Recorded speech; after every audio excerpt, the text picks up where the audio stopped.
ഈ രണ്ട് ചെറുപ്പക്കാരെ എത്ര കൊണ്ട് അഭിനന്ദിച്ചാലും മതി വരില്ല. കാരണം ഡൽഹിയിൽ 12,000 കോടി മുതൽ മുടക്കിൽ പുതുതായി നിർമ്മിച്ച എക്സ്പ്രസ് ഹൈവേ ആണിത്.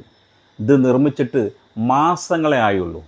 ഈ റോഡിൻ്റെ നടുവിൽ കാണപ്പെട്ടത് വൻ കക്കൂസ് കുഴികൾ.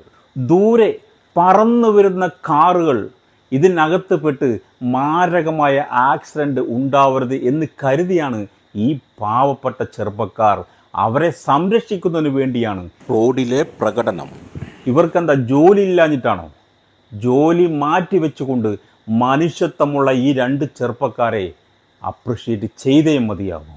ഈ ഹൈവേയിൽ ടോൾ പ്ലാസ വരുന്നത് മുൻകൂട്ടി കണ്ടുകൊണ്ട് കക്കൂസ് കുഴി എടുക്കുന്നത് ഇതിൻ്റെ ജോലിക്കാർ മറന്നുകൊണ്ട് റോഡിൻ്റെ നടുവിൽ കുഴിച്ചതാണ് എന്നാണ് പ്രാദേശിക നിഗമനം.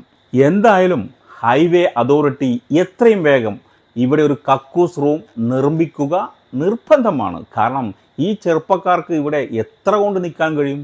ഈ ഹൈവേയിൽ ചീറിപ്പായുന്ന കാറുകൾ ഈ കക്കൂസ് കുഴിയിലെങ്ങാനും പെട്ടാൽ ആ കാറിനകത്തിരുന്നവരുടെ പൊടി പോലും കാണാൻ കഴിയില്ല. അതുമാത്രമല്ല, ഈ ചെറുപ്പക്കാർ എത്ര കൊണ്ട് ഇവിടെ നിൽക്കാൻ പറ്റും? അതുകൊണ്ട് പ്രിയ അതോറിറ്റിക്കാരെ എത്രയും പെട്ടെന്ന് അവിടെ ഒരു കക്കൂസ് റൂം നിർബന്ധമാണ്. പിന്നെ പ്രധാനപ്പെട്ട ഒരു അറിയിപ്പ്, ഈ റോഡിലെ കക്കൂസ് കുഴികൾക്ക് ഇതിലൂടെ ചീറിപ്പാഞ്ഞു വരുന്ന കാറിനകത്തിരിക്കുന്നത് സംഖ്യയാണോ മങ്കിയാണോ എന്ന് തിരിച്ചറിയാൻ കഴിവില്ലാത്തതുകൊണ്ട് ഈ കുഴി എത്രയും പെട്ടെന്ന് ഒരു കക്കൂസ് റൂമായിട്ട് ഇവിടെ നിർബന്ധപൂർവം നിർമ്മിക്കുക.